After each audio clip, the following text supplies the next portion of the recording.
जो हमारी जमात में कम इल्म मौजूद है, हमारी जमात के अंदर जो कम पढ़े लिखे लोग हैं, उसकी एक वजह है कि हमने इनकी रोजियां तंग कर रखी। बहुत गौर से मेरी बात सुनना, हमने रोजियां तंग कर रखी। मुझे एक बात बताइए, जुमा जुमा मस्जिद में जाया करते, गुफ्तगू भी सुनते, इमाम सुनते कि नहीं? बोले सुनते कि नहीं? गुफ्तगू तकरीर सुनते। अगर हर बंदा सिर्फ जुमे जुमे के दिन 50 रुपए लेके जाए और इमाम को मोहब्बत में नजराने के तौर पर पेश कर दे, अगर उस पैसे से इमाम के बच्चों की दवा आ गई तो मेरा ईमान ये कहता है, कसम खुदा की, अगर इमाम राजी हो गया तो मदीने वाला मुस्तफा राजी हो जाएगा। बहुत गौर करना मेरी बात, मैं आपका इमामत नहीं करता हूं, ना यहां रहने आया, बस समझाना चाहता हूं। हम वो जगह की तलाश करते हैं, हमारी जमात में पैसे वाले भी हैं, बड़े बड़े बिजनेसमैन भी हैं, लेकिन जब पैसा कसरत से होता है, देने की बारी आती है, तो वो जगह तलाश की जाती है जहाँ पे कैमरा भी लगा हो, जहाँ पे दाद देने वाले लोग हो, जहाँ तारीफ करने वाले लोग हो, जहाँ हमारे पैसों की गिनती लगाने वाले मौजूद हो। ओ यार सुन तो सकी, अगर तूने कैमरे के आगे आकर के किसी गरीब को 50,000 भी दे दिए तो क्या दे दिए? कसम खुदा की खा के कहता हूँ, वो पैसा जो नामो नमूद के लिए ना दिया जाता है, क़यामत के दिन मुंह पे मार दिया जाएगा, कोई उजरत नहीं मिलेगी, कोई बदला नहीं मिलेगा, उसी पैसे का बदला मिलेगा जो दुनिया से छुपा के दिखा दिया जाएगा और मदीने वाले मुस्तफा को दिखा के दिया। नारे तकबीर, नारे रिसालत। और मैं उलमा की बात नहीं करता, उलमा की बात, तलबा की बात। अल्लाह ने इस जमात का रुतबा कितना बुलंद किया। फरमाया गया अगर रोजी में बरकत ना हो तो आ मुफ्ती साहब के पास, कहते एक कुरान वाला मेरे साथ भेज दे। कहा क्यों? अपने दस्तरखान पे कुछ लुक़मे खिलाना चाहता। अगर तेरे दस्तरखान पे कुरान वाला बैठ गया और उसने हाथ उठा दिए तो हाथ नीचे आने से पहले अल्लाह तेरे दस्तरखान में बरकतें अता फरमा देगा। ये तरीके आगे बढ़ने, लेकिन हमारी कौम ने इंसाफ नहीं किया। हम कुरान वालों को कहते हैं ज़कात, मौलवियों को कहते हैं चंदे वाले। ये ज़कात चंदे वाले नहीं, ये जन्नत वाले लोग हैं। और ये कब पता चलेगा? जब क़यामत में अल्लाह हुक्म देगा, फरिश्तों जी रब्बे जलील मेरे कुरान वालों को लेके आओ। वो कहेंगे या अल्लाह, आदम से लेकर के आखिरी पैगंबर तक सारे नबियों की उम्मतें जमा, इतनी भीड़ में कैसे पता चलेगा कुरान वाला कौन है? कुरान का कारी किसी के बिल्ला भी नहीं है, किसी के बैच में नहीं लगा, किसी के लिखा भी नहीं, कलाई में कुछ नहीं, पट्टी भी नहीं लगी है, कैसे पहचाने? रब फरमाएगा मुंह सूंघना, जिसके मुंह से मुश्क की खुशबू आ रही होगी वही मेरे कुरान को पढ़ने वाला। सोचो तो सही, जिस मैदान महशर में अपना पसीना इतना बदबूदार होगा, अगर एक बूंद जमीन पर डाल दिया जाए तो उसकी बदबू से बंदा बेहोश हो जाए। ऐसे बदबू के माहौल में जिसके मुंह से मुश्क की खुशबू आएगी वो कुरान वाला, वो कुरान वाला होगा। इसलिए इज्जत करो कुरान वालों की, कदर करो कुरान वालों की, प्यार करो कुरान वालों से। शबे कदर आने वाले, शबे कदर आने वाले। एक मैसेज बड़ी तेजी से वायरल हो रहा है। मैसेज क्या है? माफ कर देना, जिंदगी में कोई खता हो गई।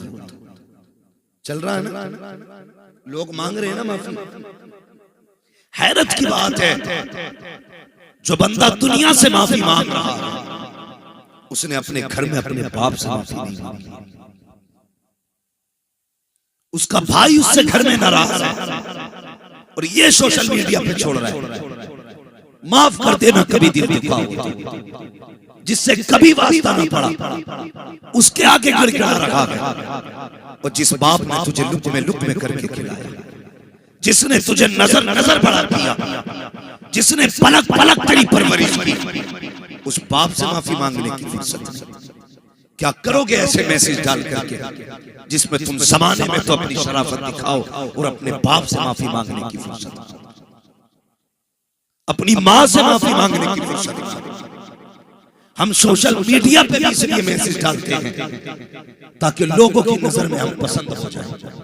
यार घमंड नहीं है इसमें सोशल मीडिया पे माफी मांगना, तकब्बुर नहीं है इसमें सोशल मीडिया पे माफी मांग रहा है। और यार दुनिया वालों से माफी ना मांग, पहली जिम्मेदारी तेरी है। पहले अपने बाप को देख, कहीं वो तुझसे नाराज तो नहीं है। माँ को देख, कहीं उसका दिल तो तुझसे टूटा हुआ नहीं है। बहन को देख, कहीं वो तेरी वजह से आंसू तो नहीं बहाती है। भाई को देख, कहीं तेरी वजह से वो नाराज तो नहीं है। पहले इस पूरे परिवार को देख। हमारी कौम दुनिया में तमाशा करती है, लेकिन कभी बाप का ख्याल नहीं आता, कभी माँ का ख्याल नहीं आता। अगर कहा जाए जवान बाप को राजी कर ले, कहता क्या करूं मौलाना, मेरे बाप माफ नहीं करते हैं। नादान तूने बाप को जाना नहीं है। बाप के सीने में जो दिल है बजागर ये देखने में सख्त है, लेकिन अंदर से बड़ा नर्म होता है। अगर तुझे लगता है तेरा बाप तुझे माफ नहीं करेगा, मेरी बात लिख ले, आज की रात चला जाना। तेरा बाप बिस्तर पे लेटा हो, आंख बंद हो, सो रखा हो, उसके पैरों की तरफ बैठ जाना, आहिस्ता से तलवे पकड़ के दबाने शुरू कर देना।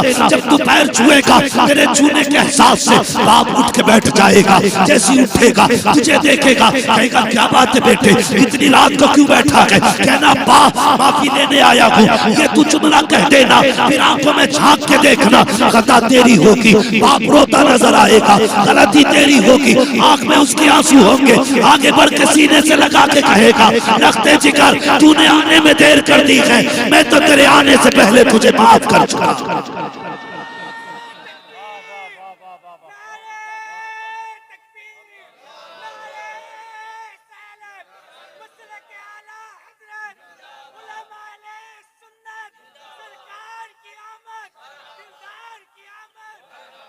इज्जत करो माँ बाप की, ये वो दौलत है, अगर चले गए तो फिर नहीं मिलेंगे,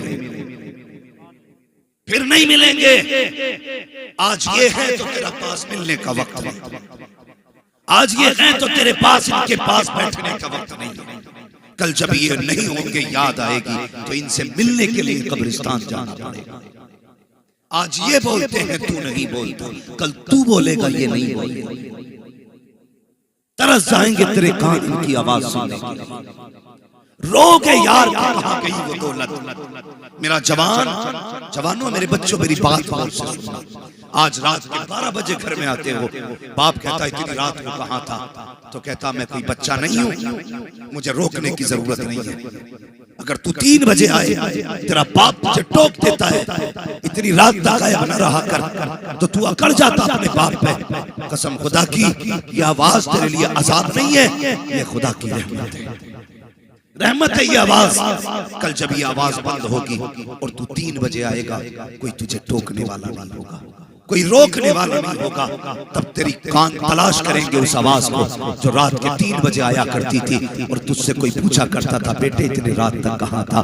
हाँ साहिब, ये बाप होते हैं, ये माँ होती है। जब दुनिया तुमसे बेफिक्र होती है, ये तुम्हारी फिक्र में रहते हैं। तेरे दुश्मन नहीं है, तुझसे हसद नहीं है, तुझसे जलते नहीं है, तुझसे डरते नहीं है। मेरे भाई गौर से सुनना, जब तू रात को 3 बजे गायब हो जाता है, इसको नींद नहीं आया करती है, ये बिस्तर पे करवटें बदलता रहता है। तूने इस बाप की कदर नहीं की, इसकी मोहब्बत को नहीं पहचाना। ये 3 बजे तुझे उठ करके जो डांटता है, तुझे जलील नहीं करता है, बल्कि तुझे बताना चाहता है बेटे मैं इतना प्यार करता हूँ, इतना प्यार करता हूँ कि तूने 3 बजे घर में एंट्री की है, अभी तक मेरी आंख नहीं लगी है। हाँ जवान, तू 3 बजे आता है, ये जागते रहते हैं। कभी दिल पे हाथ रख के बता, जब ये 3 बजे आए हैं, कभी तूने भी जाग के इंतजार किया कि नहीं? कभी तूने भी इनका इंतजार किया कि नहीं? साकिब हम रातों में चला करते हैं, रोडों पे दिखाऊंगा। कई बार बूढ़े बूढ़े लोग लाठी लेकर के रोड पे उतर आते हैं। हमने गाड़ी रोक के पूछा बाबा इतनी रात को क्यों खड़ा है, कहीं जाना है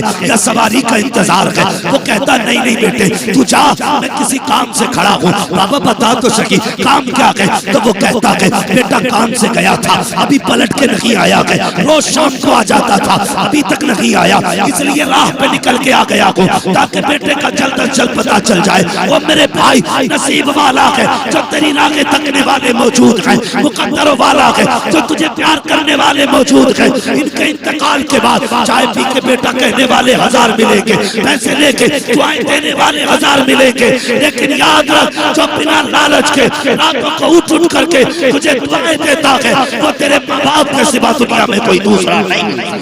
नारे तकबीर, नारे रिसालत, उलमाए अहले सुन्नत, मसलके आला हजरत, जश्ने दस्तार बंदी, नारे तकबीर, नारे रिसालत। इज्जत करो माँ बाप की, कदर करो। ये रूठे हैं तो इन्हें मना लो, ये नाराज है तो इन्हें राजी कर लो। ये नाराज है तो इन्हें राजी करो। ये तो माँ बाप है। मैं जाओ मिंबर से लेके नीचे तक, ए टू जेड, अमीर से लेके गरीब तक, हाँ मजदूर से लेकर के अधिकारी तक, कोई एक बंदा ऐसा दिखा दो जिसने अपने बाप से ज्यादा प्यार करने वाला किसी को देखा। नहीं दिखा सकते, नहीं दिखा सकते। इसलिए आप उसकी मोहब्बत को तब समझेंगे जब आपके आगे औलाद होगी।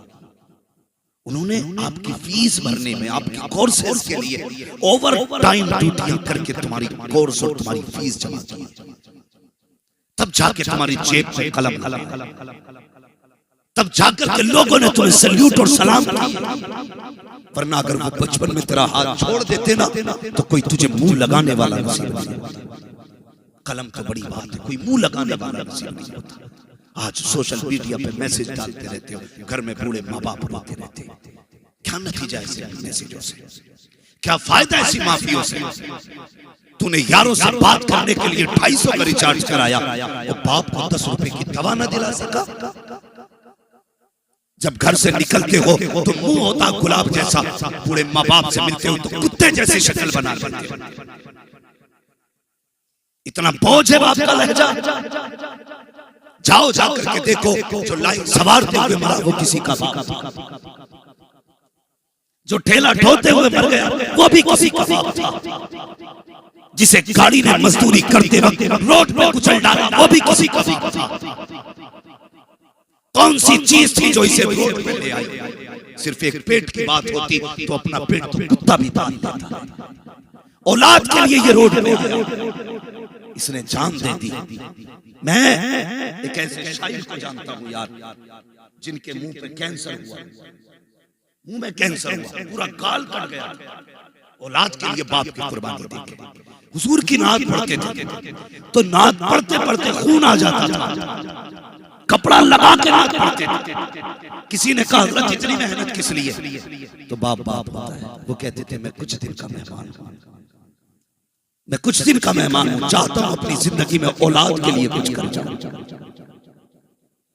ये बाप है जो मरते मरते औलाद के लिए कर जाता है। और आज ये औलाद है, मास्टर बन गया, कलेक्टर बन गया, जेब पे कलम लग गए, बाप को 10 रुपए की दवा दिलाने का वफादार है।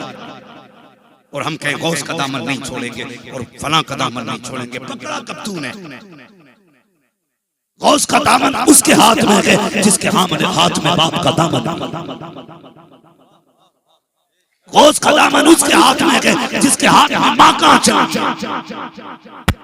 माए गोलियों के लिए तरसती रह गई और तू यारों की बैठकों में हजारों रुपए उड़ा के आ गया। दोस्तों से माफी मांगते हो, कोई दिल तू गया हो तो माफ कर दे। उस दिन तुझे याद नहीं आया वो दिन जब बाप ने दवा का पर्चा निकाल के दिया था और तूने हाथ में लेके यूं मोड़ के फेंक के कहा था तुम्हारे खर्चे उठाऊंगी अपनी औलाद के। तुझे वो झटका बाप के दिल पे जो लगा वो तुझे याद नहीं आया? जब औलाद बाप से कहती है तुम्हारे लिए कमाऊंगी औलाद के लिए, उस दिन बाप को शक होता है ये मेरा बेटा है या किसी और का। तहकीकें चल रही हैं, चलते फिरते मौतें हो रही हैं, हार्ट अटैक से मौत। डॉक्टर तो ये कहते थे 40 साल से पहले हार्ट अटैक नहीं, लेकिन अब कौन सी उम्र है जिसमें हार्ट अटैक नहीं? 35 साल की उम्र में हार्ट अटैक, 40 साल से पहले हार्ट अटैक होता है। लोग कहते हैं कि अब जो कोलेस्ट्रॉल है, तेल खा रहे हैं लोग। मैंने कहा पहले खालिस तेल खाते थे, अब तो फॉर्चून खाते हैं। फिल्टर खा रहे हैं, फिर भी हार्ट अटैक। कहता चिकनाई की वजह से मरा, कोई कहता चर्बी की वजह से मरा, कोई कहता कोलेस्ट्रॉल की वजह से मरा, कोई कहता खून गाढ़ा पड़ गया था। मैं कहता हूँ याद कर, अगर कोई औलाद वाला गया है, लोग कहते हैं कि ये हार्ट अटैक से मरा, मैं कहता हूँ सोच तो सकी, इसे हार्ट अटैक चर्बी की वजह से नहीं आया, कोलेस्ट्रॉल की वजह से नहीं आया, बल्कि वजह यह है जिस दिन रात में तू घर में आया था, तूने दरवाजा खटखटाया था, बाप की आंख लग गई थी, दरवाजा खोलने में देर हो गई थी, तूने दरवाजा खुलने पे अपने बाप को कुत्ते की तरह झिड़का था और ये कहा था कि तुम्हें पता नहीं कब से दरवाजे पे खड़ा हूं, तुम्हारी आंख क्यों नहीं खुली। उस दिन तेरे बाप के दिल को झटका लगा था, जिस झटके ने पूरे बदन का खून 5 सेकंड के लिए रोक दिया था, फिर 5 सेकंड के बाद वो खून नसों में दौड़ा, फिर एक जगह खून जमा रह गया था, धीरे धीरे उसकी गांठ बनी और चलते चलते वो दिल तक आया। उसने आके दिल की नस को बंद किया, दिल की धड़कनें बंद हो गई। दुनिया कहती है ये हार्ट अटैक से मरा है, कहता नहीं ये हार्ट अटैक से नहीं मरा, बल्कि इसको औलाद के ताने और उसकी गालियों ने मार डाला। हाँ, उसे औलाद की गालियां खा गई। खुदा के वास्ते परदेश से कमाते हो, माँ बाप को तुम्हारी दौलत से कोई मतलब नहीं। लिख लो मेरी बात। कई लोग कहते हैं हजरत जी मेरे माँ बाप जो है मेरे पैसे के पीछे पड़े रहते हैं। खुदा की कसम ये तेरे पैसे के पीछे नहीं पड़ते, मैं लिख के दे सकता हूँ, ये पैसे के पीछे नहीं पड़ते। ये अगर इन्हें पैसा प्यारा होता ना तो उस दिन इन्होंने पैसे से प्यार दिखाया होता जिस दिन तेरे दिल के सुराख बंद हुए थे। तब डॉक्टर ने कहा था 10 लाख लगेगा, एक बाल पा जाएगा। इसने उस दिन अपनी जमीन बाप दादा जायदाद बेच के तेरे दिल में बाल डलवाया था। उस दिन इसे पैसा प्यारा नहीं था। लोग कहते मेरी बीवी से जलते मेरे माँ बाप, अगर ये चलते तो खुदा की कसम तेरे सेहरे वाले दिन जितनी खुशी तेरे बाप को होती है उतनी खुशी तेरे किसी यार जलते तो तेरा निकाह ही नहीं करते, ये तेरा गला दबा के मार देते, ये चलते नहीं। एक जवान कहने लगा मुझसे तकलीफ क्या है माँ बाप को जानते हो। एक जवान खुद कहता मुझसे, कहता हजरत मैं कुछ पूछना चाहता हूँ। मैंने कहा पूछ। उसने कहा बात यह है कि मैं जब घर में आता हूँ मेरी बीवी मुझसे लड़ती है, मैं लड़के बगैर खाए खाना सो जाता हूँ, मेरी माँ देखती रहती है। लेकिन कहता इधर मैं करवटें बदलता रहता हूँ, उधर माँ करवटें बदलती रहती है। जब सुबह उठ के मैं काम पर बगैर खाए जाता हूँ ना मेरी माँ रोती है, वो चाहती है कि रात उठ के खाना खिला दे मुझे, लेकिन मेरी बीवी की गालियों की वजह से मेरी माँ मुझे उठाने नहीं आती। वो कहता मैं क्या करूं। लोग खुल के क्या कह जा रहे हैं, जिन औरतों की वजह से तेरे माँ बाप परेशान है आग लगा दो, घर से निकाल दो। कह दो हमें औरत प्यारी नहीं है जो माँ की इज्जत नहीं कर सकती, हमें औरत प्यारी है जो हमारी माँ की भी इज्जत करेगी, हमारे बाप की भी इज्जत।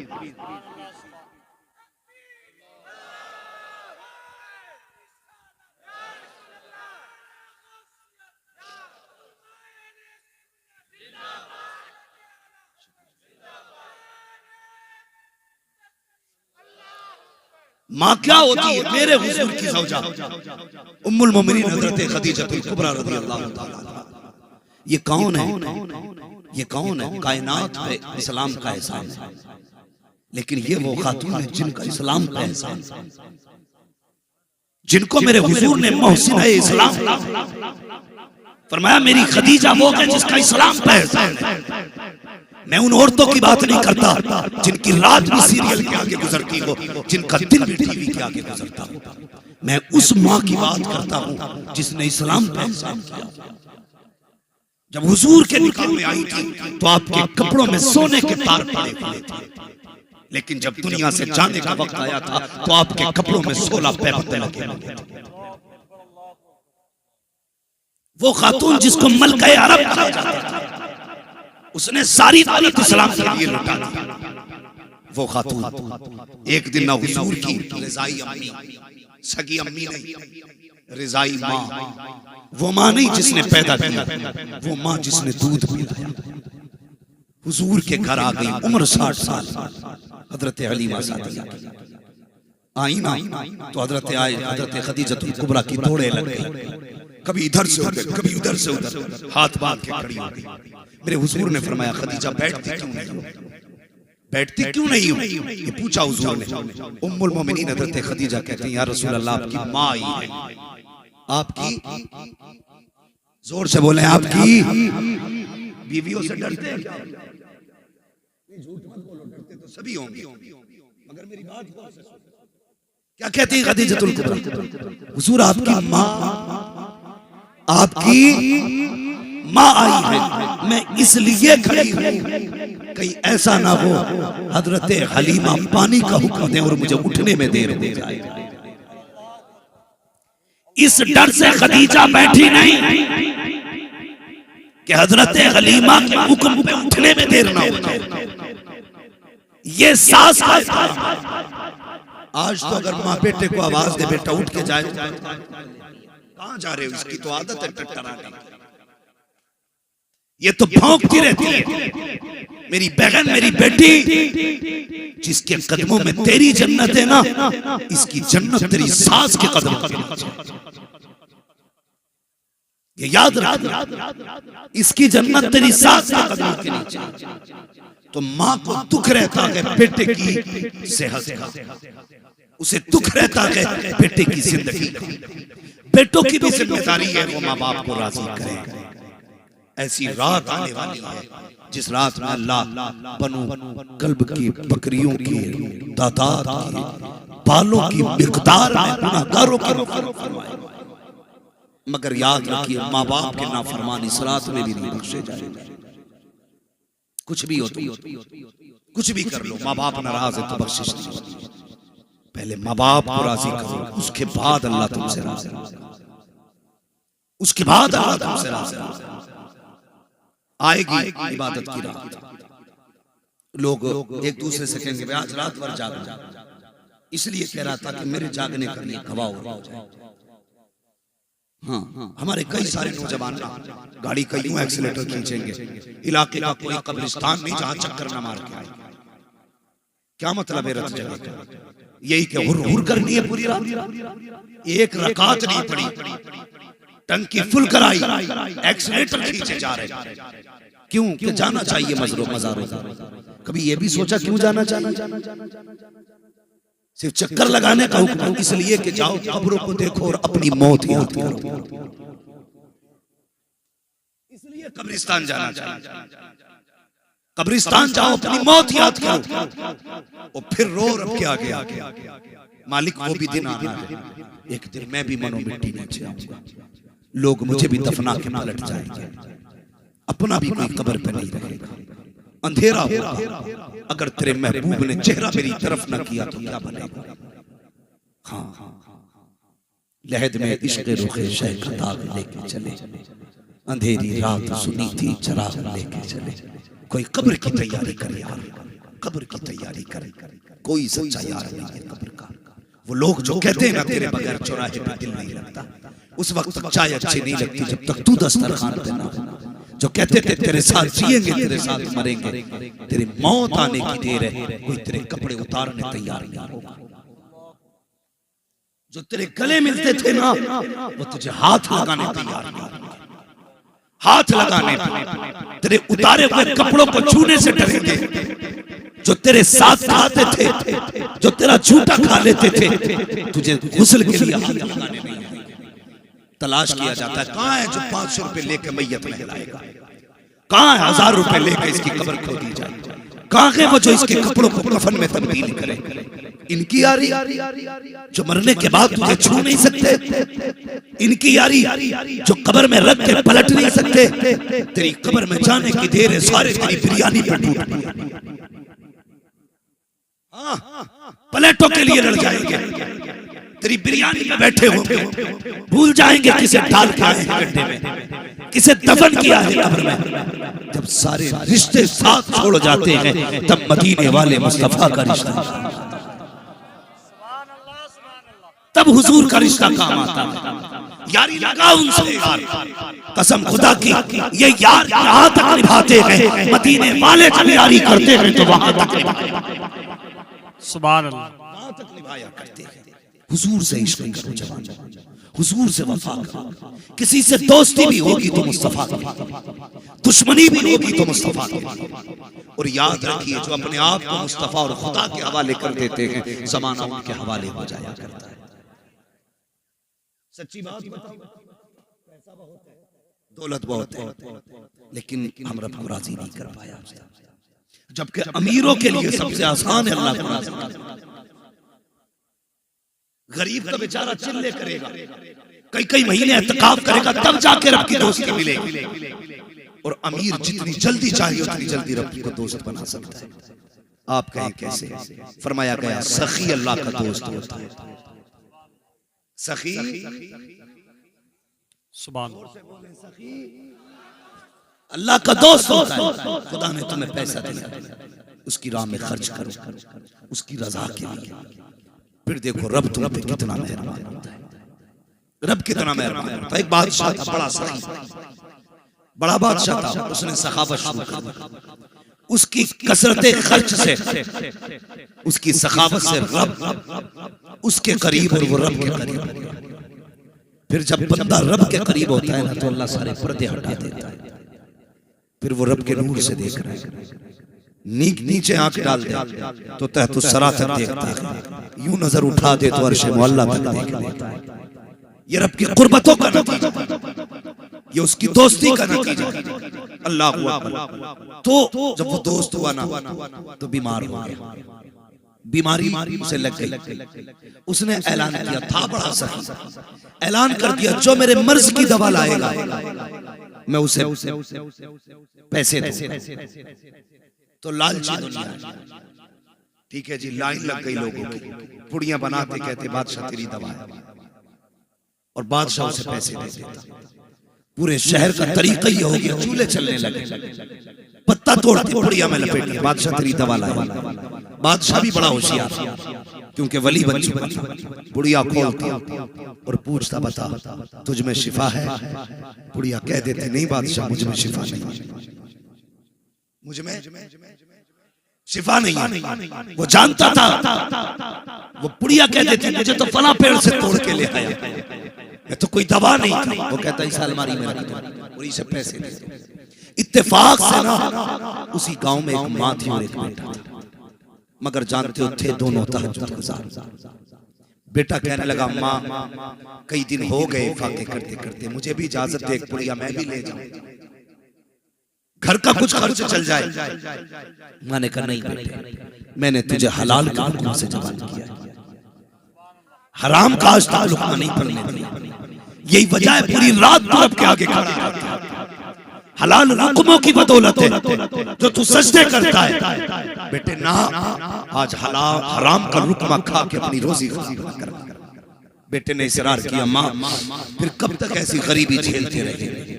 माँ ने कहा, अच्छा बेटे, अगर तुझे दवा लेके ही जानी है तो सुबह तक इंतजार कर। माँ थी, कोई गाने सुनने वाली माँ नहीं थी, टीवी के आगे डांस करने वाली माँ नहीं थी। वो माँ ऐसी थी, जब दुनिया सो जाती थी तो मुसल्ला बिछाती थी, मुसल्ला बिछाती थी। आज जब बेटे ने कहा ना मुझे पुड़िया लेके जानी है, माँ ने कहा सुबह तक का वक्त दे। माँ ने मुसल्ला बिछाया, कभी यासीन पढ़ रही है, कभी रहमान पढ़ रही है, कभी सूरह मुल्क पढ़ रही है। आधी रात से ज्यादा सजदों में गुजार दी, नमाज में गुजार दी। तहज्जुद का वक्त आ गया, जब फजर से पहले का वक्त आया, अब उसने हाथ उठा दिए, रो के कहती है, या अल्लाह आज तक कुछ नहीं मांगा है, ए मेरे मालिक, सुबह मेरा बेटा बादशाह के पास जाएगा, जो चीज लेके जाए अल्लाह बादशाह के हक में उसमें शिफा अता फरमा देना। एक माँ ने इतनी दुआ की, जब सुबह का वक्त आया, माँ ने दूध उठा के दिया, दम किया, कहा ले बेटे, दुनिया दवा लेके गई है, तू दूध लेकर के चला जा। बच्चे ने दूध की उल्टियां उठाई, बादशाह के दरबार में पहुंचा, कहा बादशाह मैं तेरे लिए दूध लेके आया हूँ, ये तेरी दवा है। जैसी बादशाह ने इतना सुना, बाल्टी हाथ में पकड़ी, दूध से कहा क्या तुझ में शिफा है? हर चीज से आवाज आ रही थी, बादशाह आज इसमें ही शिफा नहीं, बल्कि जिसे हाथ लगा देगा उसमें शिफा हो जाएगी।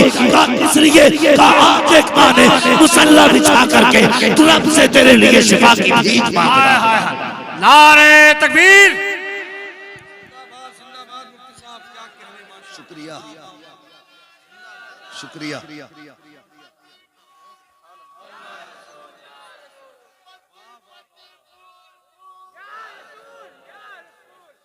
हाँ हम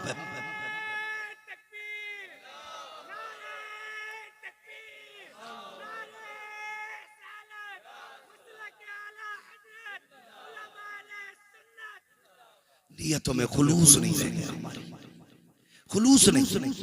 सही बात यह है कि हम जब कोई काम करते हैं उस वक्त ये ख्याल भी निकल जाता दिमाग से कि खुदा देख रहा है, खुदा देख रहा है। अभी रस्म चली अपने इलाके में भी इज्तिमाई निकाहों की रस्म, मैं इससे इनकार नहीं करता। जो अहले सरवत लोग हैं मैं गुजारिश करता हूँ आप गरीबों के निकाह में मदद करें, लेकिन तुम्हें खुदा का वास्ता, जो तस्वीरें मैं अखबारात में देखता हूँ, सोशल मीडिया पे देखता हूँ, दिल दुखता है, दिल दुखता है। 70 दूल्हे बैठाए जाते हैं, फोटो लिया जाता है, अखबार में चिपकाया जाता है, फला हजरत के हाथ से 70 लड़कों का निकाह, बेटियां सुर्ख जोड़ों में बैठाई जाती हैं, लेकिन कसम खुदा की जब उनके फोटो लिए जाते हैं वो दुल्हन नहीं लगती, सुर्ख जोड़ों में लिपटी हुई लाश भूल जाते हैं। क्यों भूल जाते हैं? एहसास दिलाया जाता है कि तू इतनी गरीब थी कि तेरे बाप की औकात नहीं, जहेज दे देता, हम तेरे निकाह में आए। याद रख, अल खल्क़ अल्लाह, सारी मखलूक अल्लाह का खानदान। मेरे खानदान को हजरत कोई दुख दे मैं बर्दाश्त नहीं करता, कोई अल्लाह के खानदान को दुख दे अल्लाह कैसे गवारा। फिर जब मार पड़ती है ना तो फिर संभाला नहीं जाता है। उसकी मार बड़ी सख्त है, बड़ी सख्त है। उसने बड़े टेढ़े टेढ़े सीधे कर दिए, बड़े टेढ़े टेढ़े, बड़े अच्छे अच्छों के मिजाज सवार था उसने। एक झटका देता है कसम खुदा की, छठी तक का दूध याद आ जाता है। किसी की गुर्बत को देख करके उसकी इज्जत का जनाजा ना निकालना, मत निकालना किसी की इज्जत का जनाजा। मैं तुमसे फिर कह के जा रहा हूं, याद रखिएगा, कोशिश किया करो दुआएं लेनी है। क्या करें? दुआएं लेनी। एक साहब बड़े फख्र से बता रहे थे जी, कहने लगे वो ऐसा हुआ हजरत हाथ गिरफ्ती में चल गया कुछ।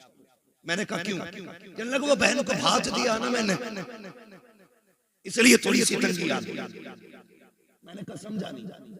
कहने लगे जी जब माँ का इंतकाल हुआ ना तो हम छोटे थे, 5 साल हमारी बहन ने हमें माँ बन के पाला। कितने साल? सुनना मेरी बात, अंदाज़े बयां मेरा बहुत शौक है, शायद कि उतर जाए तेरे दिल में मेरी बात। कहता 5 साल मैंने ना, मेरी बहन ने मुझे माँ बन के पाला। कोई बात हो गई, बहन से अनबन हो गई। जब उसकी बच्चे की शादी आई ना तो मेरे आगे रोती रही, रोती रही, रोती रही। मैंने मजबूरी में फिर कहा चलो माँ। मैंने कहा तुझे शर्म नहीं आई?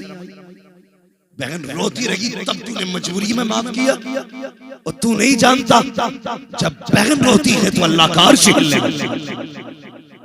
फिर भी कहता मजबूरी में माफ किया। भात दे के एहसान किया तूने, उसके हिस्से की जमीन पे सांप बन के बैठा है तू, उसकी जायदाद को हड़प कर बैठा, लाख 2 लाख दे के एहसान करता है बहन पे। कसम खुदा की दुनिया से माफी मांग ले, अगर बहन रूठी हुई है तो याद रख तेरे माँ बाप भी तुझसे राजी नहीं। कई बार लोग कहते हैं मुझसे कि बहुत बड़ी बड़ी तकरीरें करता तू। मैंने फिर का कोई वजीफा तो होगा जो अब्बा ख्वाब में आ जाए, अम्मा ख्वाब में आ जाए। क्योंकि जब से इंतकाल हुआ मैंने माँ को देखा ही नहीं। मैं कहता हूँ यार ख्वाब देखने की बात करता, मैं हकीकत में दिखा दूं। कहने लगा कैसे? मैंने कहा बता कितने भाइयों का? 5। बहनें कितनी है? 3। सारे अलग है? सारे सारे अलग। काम अपने अपने, दस्तरखान भी अपने अपने। का बहनों का क्या मसला है? का बहनों को तो साल साल भर होता, कभी कभी आती है, आके चली जाती है। मैंने कहा अगर देखना चाहता है ना तो बहनों की और सारे भाइयों की दावत कर, सबको एक दस्तरखान पर बैठा और फिर सबको एक जगह बैठा करके उनके चेहरे देख। किसी भाई के चेहरे में तुझे बाप का चेहरा दिखाई देगा, तो किसी बहन के चेहरे में तुझे माँ का चेहरा दिखाई देगा। जब वो प्यार से बोलेगी तो उसके लहजे में माँ होगी। जब भाई तुझे प्यार से आवाज देगा उसके लहजे में बाप होगा। और तू मर गया ख्वाब में देखने के लिए, तूने 40 डेगे बनवा दी ताकि अब्बा राजी हो जाए, 1.5 क्विंटल चने पढ़वा दिए ताकि अब्बा राजी हो जाए। और तुझे किसी ने ये नहीं बताया जब तक भाई नाराज है बाप कैसे राजी हो सकता है। वो तो ये चाहते थे ये चमन हरा भरा रखे, मेरे बेटे आपस में हंसते रखे। तुमने दीवारें खड़ी कर दी, एक दूसरे पे तलवारें उठा दी, मुकदमे लगा दिए और तीजों से बाप को राजी करने पे लगे हो। सुनो, अगर बाप को राजी करना चाहते हो तो चीजें बाद में करो, रूठे भाइयों को पहले राजी कर लो। अगर ये राजी हो गए तो माँ बाप भी राजी हो जाए। नारे तकबीर, नारे रिसालत, मसलके आला हजरत, उलमाए अहले सुन्नत, नारे तकबीर, नारे रिसालत। रूठे भाई बहन मना लो, माँ बाप मना लो, अपनों को राजी कर लो। यार अपने अपने होते इन्हें वक्त दिया करो, इनके साथ जिंदा रहा करो, इनके साथ जिंदा रहा करो। जिंदा रहने का मतलब यह है इन्हें यह एहसास दिलाते रहा करो कि तुम जमीन पे हो। इन्हें नजरअंदाज न करना, इन्हें खुद से दूर न करना। हाँ, खुद से दूर न करना। डॉक्टर्स भी बैठे हैं, चेयरमैन भी बैठे हैं आपके जलसे में, जाओ इन्हीं से पूछ लेना बड़ी डिग्री तुमने पाई क्या। कलेजा इतना ही खुश होता है जब कोई डॉक्टर कहता है और या कोई चेयरमैन कहता है, जितना कलेजा उस वक्त खुश होता है जब बहन भैया कह के आवाज देती है। ये जुमले हर किसी को नसीब नहीं होते, ये रिश्ते भी हर किसी को मयसर नहीं होते। रिश्तों की कदर करो, अपनों की कदर करो, इन्हें वक्त दो। जब तुम इनका ख्याल करोगे खुदा की रहमतें तुम्हारे घरों में डेरा डालेंगी। शबे बारात से पहले पहले माफी मांगो अपनों से, फिर आना चौखट पर। वो इतना करीब है, वो तो ये कहता तूने 40 साल गुनाहों में गुजार दिए, एक बार आके तो देख सही, मेरी चौखट पे बैठ तो सही। अगर तेरे एक कतरे से आंसू के तेरे 40 साल के गुनाह न मिटा दूं तो फिर बात। वो तो इतना करीम है, तेरे एक कतरे से 40 साल के गुनाह मिटाने तैयार है, मगर तू है कि पलट के आने तैयार है। एक मिसकाल आ जाए खाना छोड़ के यार के पास चले जाते हो, एक आवाज आ जाए तो सब कुछ छोड़ के दोस्त की तरफ दौड़ जाते हो, जिसकी दोस्ती पक्की नहीं है। फिर जब वो रब आवाज देता है तो तुम्हें पता क्यों नहीं चलता। बड़ा करीम है। हम सारे वलियों से प्यार करने वाले हैं कि नहीं? वलियों से प्यार करने वाले कोई तकलीफ है? अगर कोई बीमार हो तो बताओ, इंजेक्शन भी लगाना जाना। हम सारे वलियों से प्यार करने वाले, वली वाले भी हम हैं, अली वाले भी हम हैं, नबी वाले भी। ये याद रखिए, हम सारे वलियों से प्यार करते हैं। लेकिन एक बात बताओगे मुझे, हम अपनी मुसीबतों में वलियों की चौखट पे क्यों जाते हैं? क्या जो उनका रब है वो हमारा नहीं है? जो उनका खुदा है वो हमारा नहीं है? जिसने उन्हें पैदा किया उसने हमें पैदा नहीं किया? बोलो किया कि नहीं? सबका खुदा एक है ना, हम उधर क्यों जाते हैं? वजह है हमें रब से लेना नहीं है, उन्हें रब से दिलाना आता है। उन्हें रब से दिलाना आता है। वो कैसे? सुने मेरी, वो कैसे? एक बुजुर्ग हुए, नाम है हजरत अब्दुल्लाह इब्न जुबैर। ठीक है जी, क्या नाम है? बहुत बड़े बुजुर्ग और इतने पाए काबिल थे कि उन्होंने सिर्फ इस वजह से निकाह ही नहीं किया था कि कहीं बीवी मेरी इबादत में रुकावट न पड़ जाए।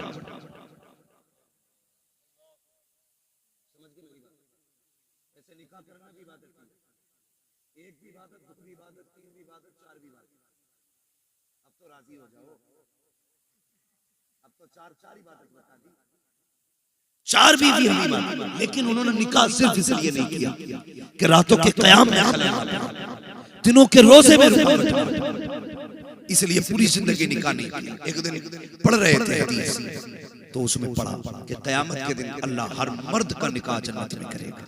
जितने जन्नती होंगे सारे निकाह वाले होंगे, सबकी बीवियां होंगी। ख्याल आया जब सबके निकाह होंगे तो वहां तो फिर हम भी नहीं बच पाएंगे,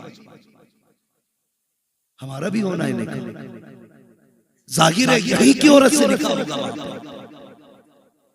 तो अल्लाह वाले थे, हाथ उठा दिया, या अल्लाह जो जन्नत में मेरे निकाह में आए मैं उसे देखना चाहता हूं।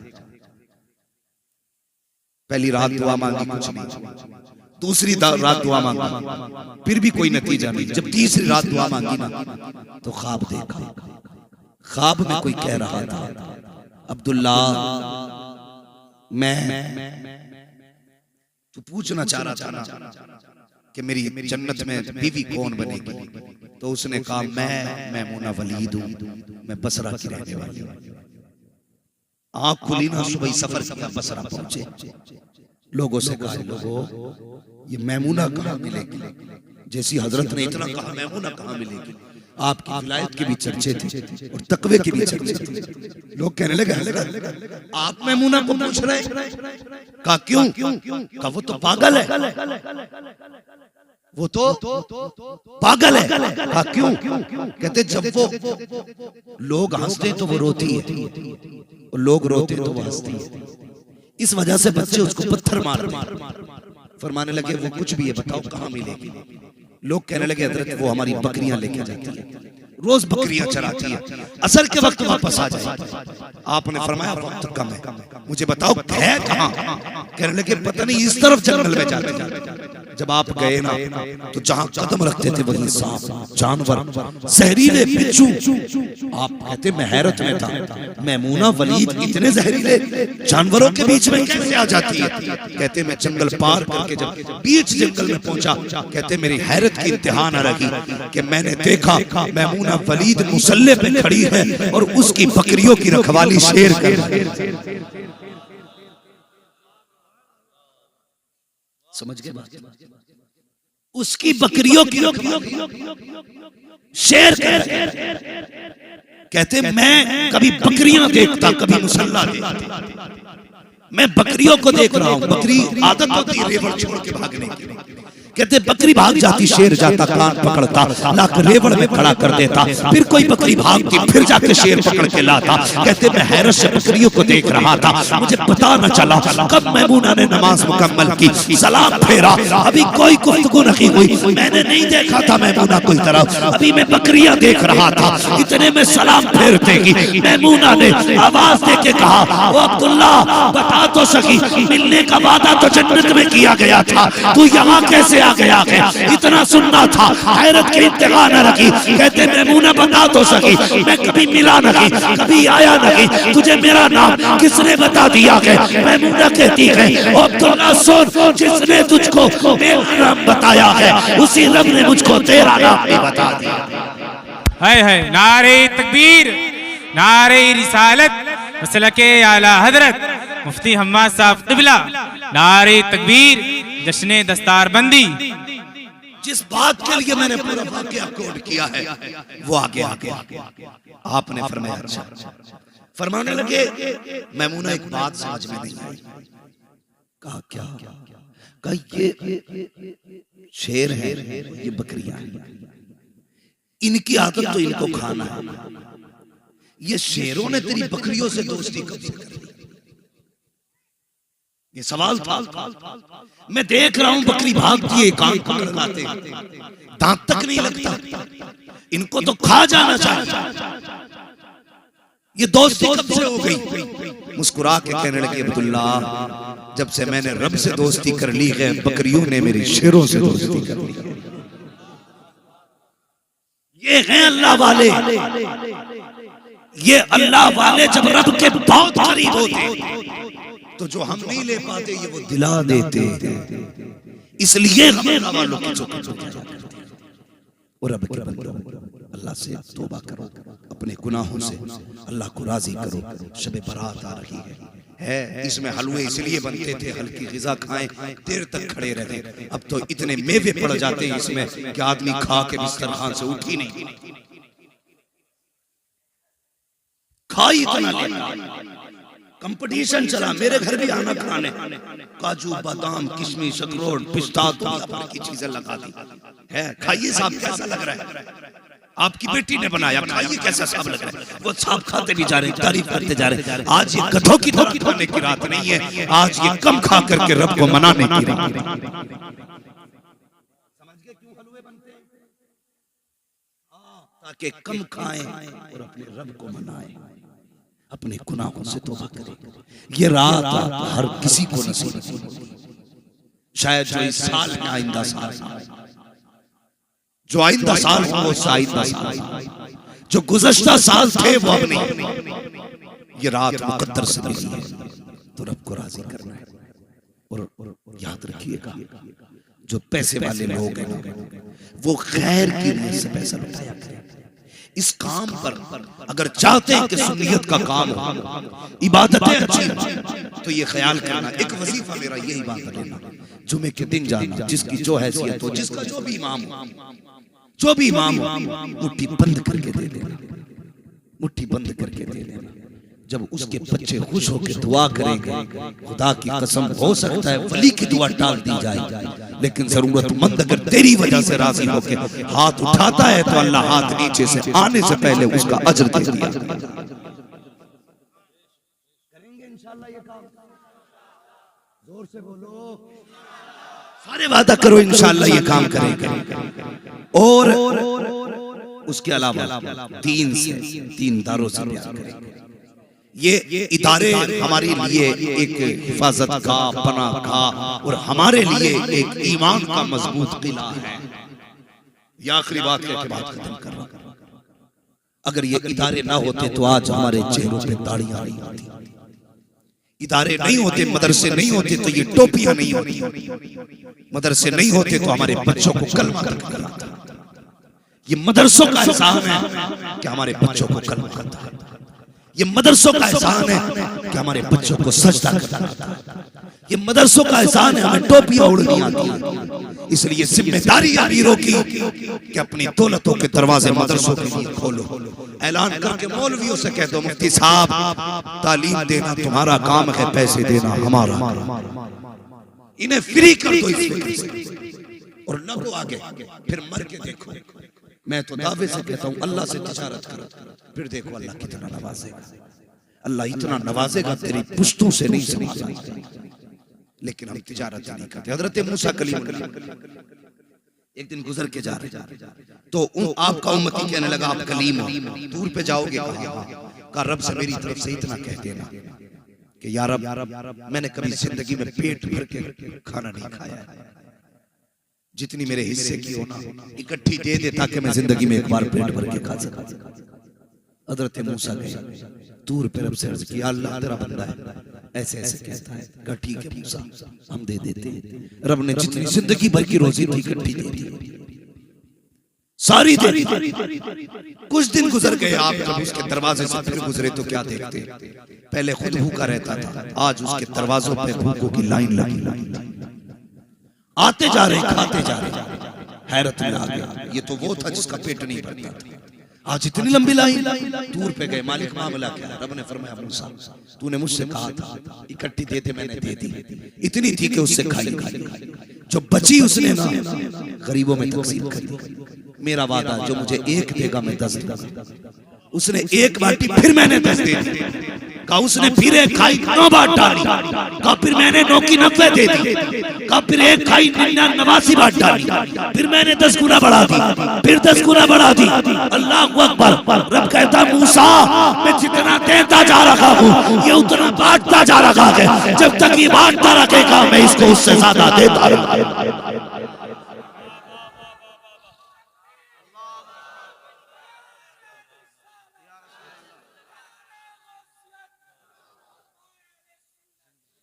तो तिजारत करो अल्लाह से, तिजारत करो। कभी कभी दवाएं वो नहीं करती जो दुआएं करती। डॉक्टर्स भी मौजूद हैं जिम्मेदार के साथ। कई बार इन्होंने तजर्बा किया होगा, अगर ये प्रैक्टिस करते हैं तो हम किसी मरीज को देखते हैं तो हम कहते हैं ये तो बचना ही नहीं, लेकिन फिर वो बच जाता है। कभी ऐसा होता है अरे मामूली सी बीमारी है, खुराक में ठीक हो जाएगा, लेकिन वो मर जाता है। क्यों? एहसास कराता है रब अपने वजूद का। देख मैं हूं, न तेरी प्रैक्टिस बचाती, न तेरी दवा बचाता मैं हूं। मौत भी मैं देता हूं, जिंदगी भी मैं देता हूं। तो अगर दुख भी आए ना, तकलीफ तो फिर सिर्फ दवा की तरफ नहीं, दुआ की तरफ भी आना चाहिए, अपने रब की चौखट पे भी आना चाहिए। मैं अगर कोई हवाले के तौर पे वाकया बयान करूं तो बात लंबी होगी, बस इतनी गुजारिश करूंगा कि रब को राज़ी करें, दुआएं लेने की कोशिश करें। जब दुआएं मिलती हैं अल्लाह मुसीबतें डाल देता है। अमेरिका में बहुत बड़ा सेठ पैसे वाला अपने ही इसी बर्रे सरहद से गया, उसे 25-35 साल बीत गए, बिलियनों उसने डॉलर कमाए, बहुत बड़ा सेठ बना, लेकिन उसे जब बीमारी लगी तो कैंसर की बीमारी थी। कैंसर की बीमारी, मौत के करीब आ गया, डॉक्टरों के पास गया, डॉक्टर ने कह दिया 2 महीने का मेहमान है, जा मौज कर ले जितनी करनी है, बचने वाला तो है नहीं। जब उसने इतना सुना ना, तो हम कब जाते, जब मायूस होते हैं फिर जाते हैं। एक अल्लाह वाले के पास गया, कहने लगा हुजूर डॉक्टरों ने कह दिया बचना नहीं, आप बताइए क्या करें। उन्होंने कहा कहाँ रहता है, कहा फला मुल्क में, कहा अपने लोगों से कब से नहीं मिला। उसने कहा 35 साल हो गए, मैं पैसे कमा के दौलत में गिर गया। तो अल्लाह वाले ने कहा जा अपने मुल्क चला जा, तमाम दोस्तों अहबाब की दावतें कर, रिश्तेदारों के पास वक्त गुजार, उन्हें खाने खिला। 1 महीने बाद फिर आप उसने 1 महीने तक लंगर जारी रखा। 1 महीने के बाद पलट के गया। अल्लाह वाले ने कहा जा अब चेकअप करा। जब चेकअप कराया तो ना कैंसर था, ना कैंसर का नाम था। डॉक्टर हैरान, यार ये क्या हो गया, तुझे तो मर जाना था, कैसे गया? और वो भी कैंसर खत्म, इलाज किया। उसने कहा जब दुनिया के तबीबों ने इनकार कर दिया, तब मदीने के तबीब ने इलाज किया। मैंने उनके तरीके को अपनाया।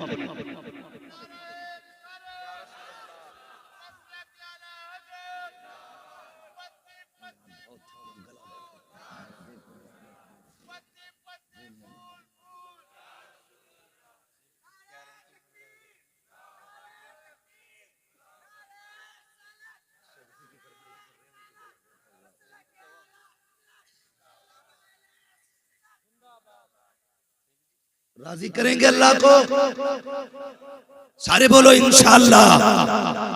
वो इतना करीम है, इतना करीम है, सोच भी नहीं सकते।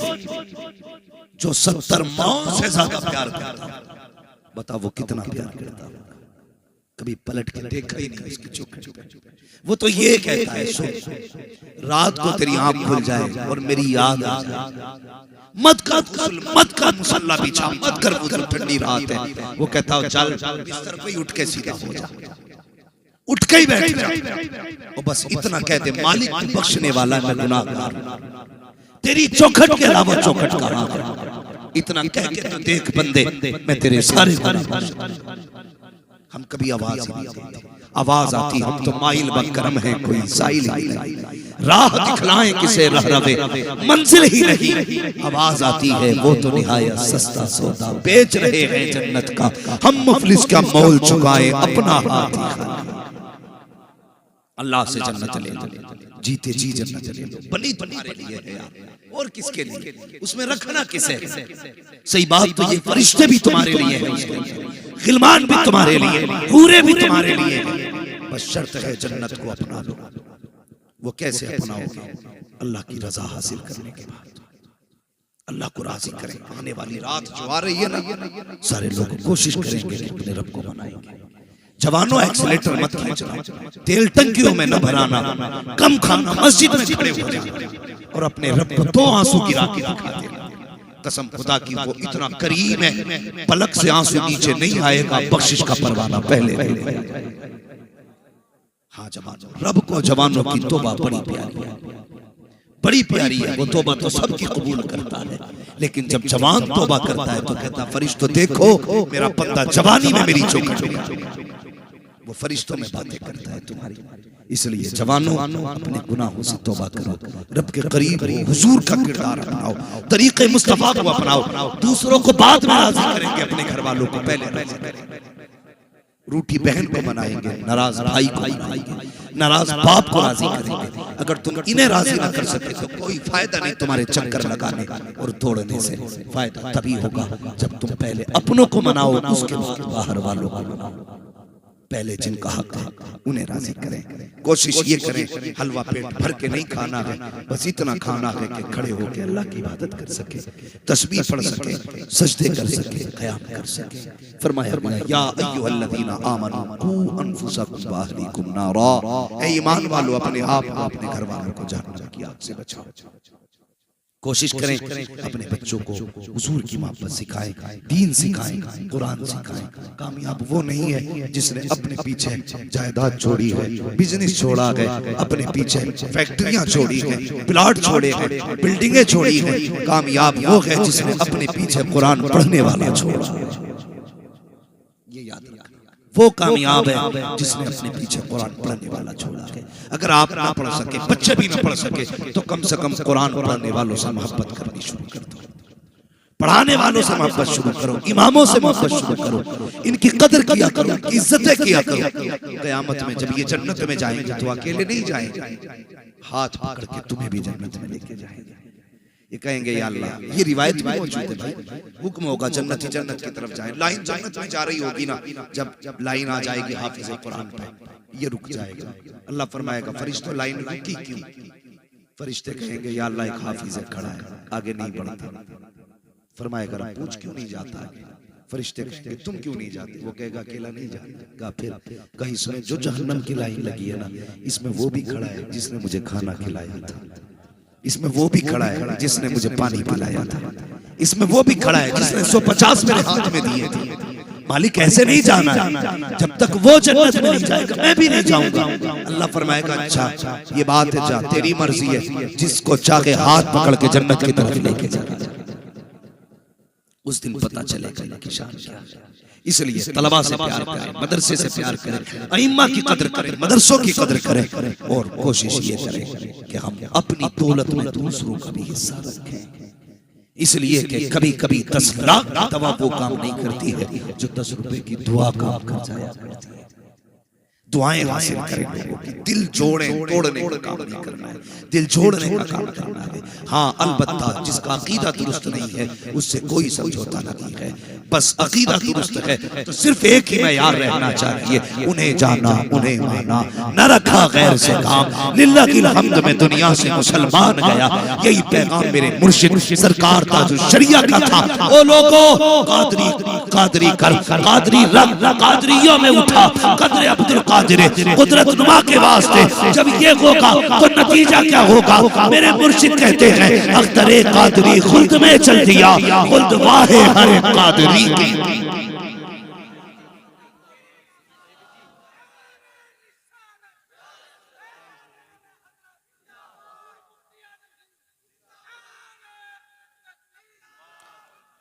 बच्चे कई बार फरमाइश कर चुके हैं, ये तलबा हैं, इनको जन्नत की चिड़िया कहा गया। ये कई बार कह चुके हैं कि जरा हुजूर का शजरा सुना दिया जाए। मेरा गला भी बैठा हुआ और थक भी चुका हूं, मगर इनकी फरमाइश अल्लाह करे इसी के अजर में जन्नत मिल जाए। मैं इनकी फरमाइश पूरी करने के लिए मेहनत करने की कोशिश करता हूं।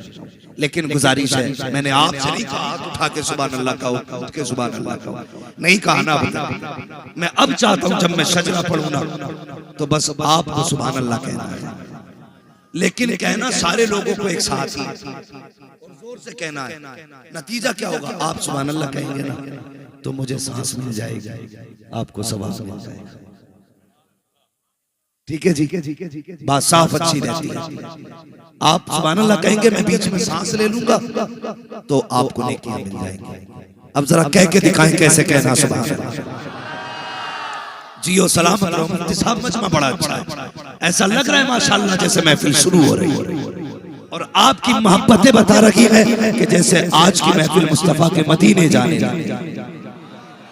जोर से बोले सुभान अल्लाह, और जोर से आदम के बेटे शीश, शीश के बेटे यानस, यानस के बेटे कैनान, कैनान के बेटे मैलाइल, मैलाइल के बेटे ब्यारत, ब्यारत के बेटे इदरीस, इदरीस के बेटे मुतवश्शिर। आप हैरत से देखते ही रह गए। मैं रोक दूंगा शकरा बीच में अगर नहीं बोलोगे। देखो धोखा मत दो, साथ चलो आखिर तक। चलेंगे जरा बोले सुभान अल्लाह। आदम के बेटे शीश, शीश के बेटे यानस, यानस के बेटे कैनान, कैनान के बेटे मैलाइल, मैलाइल के बेटे ब्यारत, ब्यारत के बेटे इदरीस, इदरीस के बेटे मुतवश्शिर, मुतवश्शिर के बेटे लमकने के नाम, लमकने के नाम के बेटे नूह, नूह के बेटे साम, साम के बेटे जुल्हाल, जुल्हाल के बेटे शालिक, शालिक के बेटे आबिर, आबिर के बेटे दाता, दाता के बेटे रावा, रावा के बेटे सारू, सारू के बेटे नाखुर, नाखुर के बेटे तारिक, तारिक के बेटे इब्राहिम खलीलुल्लाह, इब्राहिम खलीलुल्लाह के बेटे इस्माइल ज़बीहुल्लाह, इस्माइल ज़बीहुल्लाह के बेटे केदार, केदार के बेटे अवाम, अवाम के बेटे कमल, कमल के बेटे साबित, साबित के बेटे सलमान, सलमान के बेटे रईसा, रईसा के बेटे इलियासा, इलियासा के बेटे होद, होद के बेटे हव्वा, हव्वा के बेटे अदनान, अदनान के बेटे मोहित, मोहित के बेटे नदार, नदार के बेटे मुदिर, मुदिर के बेटे इलियास, इलियास के बेटे मुद्रिका, मुद्रिका के बेटे कदीमा, कदीमा के बेटे किनाना, किनाना के बेटे नजर, नजर के बेटे मालिक, मालिक के बेटे फार, फार के बेटे गालिब, गालिब के बेटे लुई, लुई के बेटे काब, काब के बेटे मुर्रा, मुर्रा के बेटे किलाब, किलाब के बेटे कुसै, कुसै के बेटे अब्दे मनाफ, अब्दे मनाफ के बेटे हाशिम हैं, हाशिम के बेटे अब्दुल मुत्तलिब हैं, अब्दुल मुत्तलिब के बेटे अब्दुल्लाह हैं, अब्दुल्लाह के बेटे मुहम्मदुर रसूलुल्लाह। पीर नारे रिसालत मसलके आला हजरत उलमाए अहले सुन्नत शजराए मुस्तफा शाने मुस्तफा मुफ्ती हम्माद रजा साहिब क़िबला शाने मुस्तफा नारे तकबीर जिंदाबाद जिंदाबाद। नारे तकबीर, नारे रिसालत, उलमाए अहले सुन्नत मसलके आला हजरत जश्न दस्तारबंदी जिंदाबाद, अंबिया कॉन्फ्रेंस जिंदाबाद, मज़हबे इस्लाम जिंदाबाद, का सुन्नी मुसलमान जिंदाबाद, हम्माद रजा मुरादाबादी जिंदाबाद, नारे तकबीर, नारे रिसालत, या रसूल अल्लाह जिंदाबाद जिंदाबाद। अल्लाहु अकबर या रसूल अल्लाह। थोड़ा सा जरा मैं वक्त मेरे पास बड़ा कम है, बस मेरी बात सुन लीजिए। बैठ जाइए अपनी जगह, बैठ जाइए। अब मैं गुजारिश करूंगा, देखिए बैठ जाइए अपनी जगह, अभी तकरीर मेरी खत्म नहीं हुई है और आगे चले। अल्लाह आपको सलामत रखे। बैठ जाइए, बैठ जाइए, अल्लाह सलामत रखे माशाल्लाह। अभी आपको दस्तारबंदी का मंजर देखा, एक रस्म है हमारे बीच में। बैठे भाई जरा बैठे, मेरे भाई जरा बैठ, बैठे। मैं एक बात कहता, हमारे बीच में एक रस्म है। हर बंदा ये कहता मुझे अपनी माँ से प्यार है, हर बंदा ये कहता मुझे बाप से प्यार है, लेकिन जब इंतकाल हो जाता है तो हम सीधे मार्केट जाते हैं, कुरान की पेटी का हदिया कराते हैं, अल्लाह के मस्जिद में रख देते हैं। हुजूर इतनी पेटियां हो गई मस्जिदों में कि मुसल्ला बिछाने जगह नहीं है, सारी आके रखी रहती है। मैं मशवरे के तौर पे एक बात कहता, रखी रखी कोई पेटी सवाब नहीं। कई बार तो जाके देखो ना मस्जिदों में, तो पेटियों पे ना दीमक लगी, पारे गल रहे रखे रखे मस्जिदों में। लेकिन हमारी कौम की एक ही रस्म है, सीधी जाएगी और पारे खरीद के लाके रख देगी। अगर चाहते हो तुम्हारे अपने बख्शे तो एक काम किया करो, बाप का इंतकाल होना तो जिस मार्केट में जा रहे हो कफन खरीदने के लिए, वहां से एक पंखा खरीद लो। मुफ्ती साहब के पास आओ, क्या तो ये पंखा वहां लगा तो जहां बैठ के कुरान वाले कुरान पढ़ते हैं। बाप मरा है ना, मार्केट में जहां से कफन लेने गए हो वहां फ्रिज भी बिकता होगा, कहने फ्रिज खरीद, क्या तो ये फ्रिज वहां लगाओ जहां कुरान वाले बैठ के कुरान पढ़ते हैं। इस फ्रिज को वहां लगाओ, पंखा लगाओ। कभी मदरसे में आओ कि हजरत अब्बा दफन होने वाले, सिर्फ इतना पूछने आया था, मदरसे में जरूरत क्या है? अगर ये कहते बेटे देखिए कुरान वाले जहां बैठ के पढ़ते हैं, ये चटाई है ना, ये जो कालीन है फट चुकी है, तो उसके लिए बाप के इसाले सवाब के लिए कहना ये मेरे बाप की तरफ से लेके आई, दावे के साथ कहता हूं मरने के बाद शायद 40वें के बाद कोई याद ना करे, बरसी के बाद कोई तेरी कब्र पे ना आए। बहुत मसरूफ तो रहा। अब तो मैयत में लोग बाइक से आते, खड़े खड़े लौट जाया करते, तीजे में 5 मिनट के लिए आते, कब्र पे जाने तक का वक्त नहीं। तो तुझे क्या लगता है आने वाला दौर कंप्यूटर का दौर है, तेरी औलाद तेरी कब्र पे जाएगी? अगर बहुत बहुत करा तो साल में 1 घंटा तेरा बेटा तेरे लिए निकालेगा, साल में, और उसमें भी कहेगा हाफिज जी को बुला कर फातिहा करा के बांट दो, मैं फिर अपने ऑफिस जा रहा हूं। उसे मतलब नहीं। इसलिए मैं चाहता हूं अपने हाथों से कुछ ऐसा कर जाऊं, कुछ ऐसा कर जाऊं, कोई तेरी कब्र पे आए या ना, कोई फातिहा पढ़े ना पढ़े, लेकिन तेरी कब्र में सवाब की खिड़की हमेशा खुली रहनी चाहिए।